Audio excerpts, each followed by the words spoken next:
afternoon, or good evening, my beautiful hot messes. My name is Mistress Lavender, and today I'm reading The Art of Seduction by Robert Greene. I'm on page 149, and I'm on chapter 17, Effect of Regression.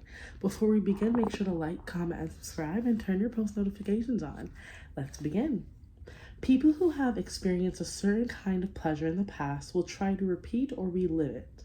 The deepest rooted and most pleasurable memories are usually those from earliest childhood and are often unconsciously associated with the parental figure. Bring your targets back to that point of placing yourself in the opedial triangle and positioning them as the needy child. Unaware of the cause of their emotional response, they will fall in love with you. Alternatively, you too can regress, letting them play in the role of protecting, nursing parent. In either case, you are offering the ultimate fantasy, the chance to have an intimate relationship with mommy or daddy, son or daughter. The erotic regression. As adults, we tend to overvalue our childhoods and their dependency and powerlessness. Children generally suffer. Yet, as we grow older, we conveniently forget about that and sentimentalize the supposed paradise we have left behind.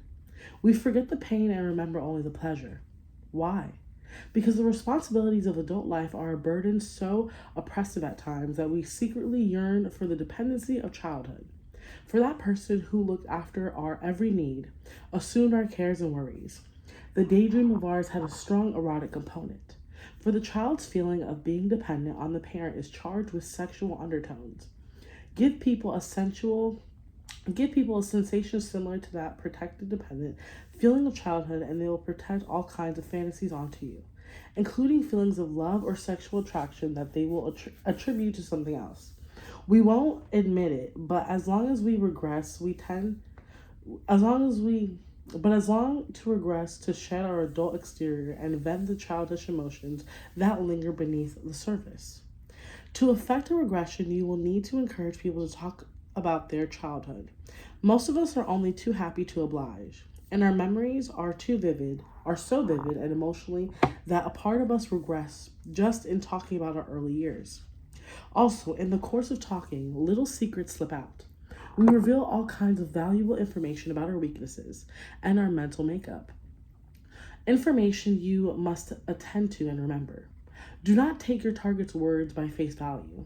Pay attention to the tone of their voice, to any nervous tics as they talk, and particularly to anything they do not want to talk about, anything they deny or that make themselves emotional. Many statements actually mean the opposite.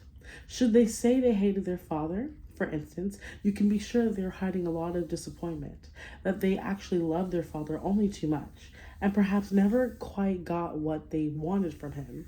With the information you have gathered, you can now affect the regression.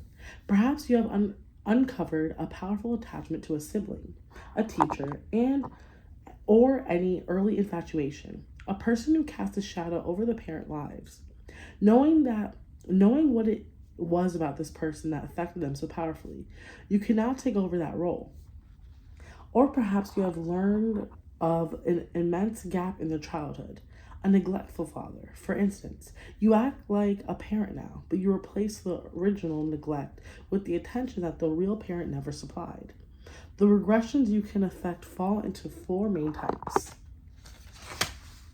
The infantile regression. The first bond, the bond between a mother and her infant, is the most powerful one.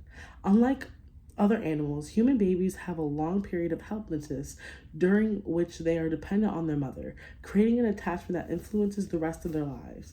The key to affecting this regression is to reproduce the sense of unconditional love a mother has for her child. Never judge your targets. Let them do whatever they want, including behaving badly. At the same time, surround them with loving attention. Smother them with comfort.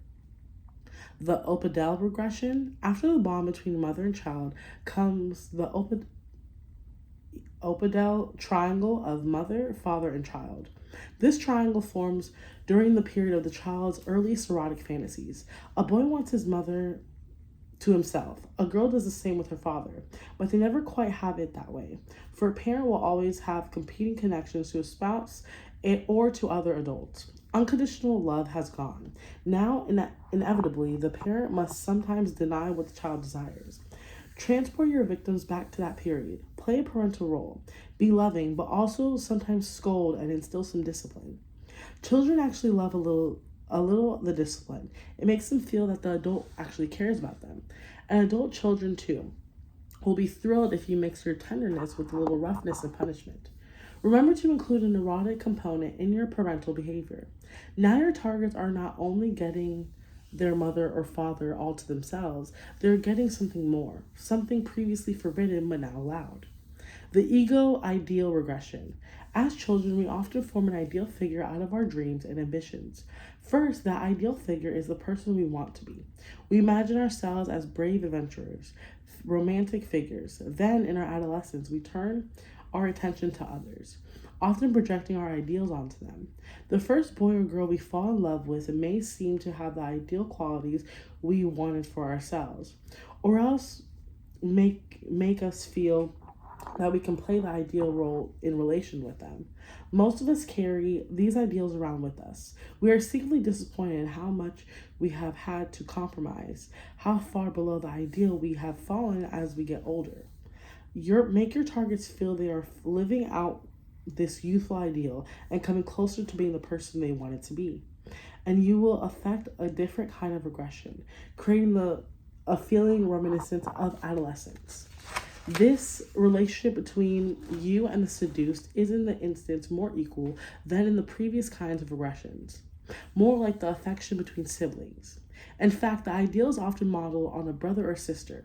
To create this effect, strive to reproduce the intense, innocent mood of the youthful infatuation.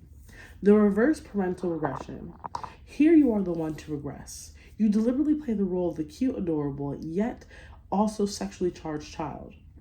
Older people always find younger people incredibly seductive. In the presence of youth, they feel a little of their own youth return, but they are in fact older and mixed into the invigoration they feel in young people's company and the pleasure of playing the mother or father to them. Symbol, the bed. Lying alone in bed, the child feels unprotected, afraid, and needy. In a nearby room, there is the parent's bed. It is large and forbidding. Sight of things you are not supposed to know. Give the seduced both feelings helplessness and transgression as you lay into the bed and put them to sleep. I'm going to stop there on page 154. On the next episode, I'll be on 155 on chapter 18, Stir Up the Transgressive and Taboo. But again, I am Mistress Lavender, and I'm reading The Art of Seduction by Robert Greene. Let me know what you think if you're reading the book as well. And don't forget to like, comment, and subscribe, and turn your post notifications on, or else. Bye. I'll see you next episode. No, seriously, follow me. Follow me. Follow me. You're welcome.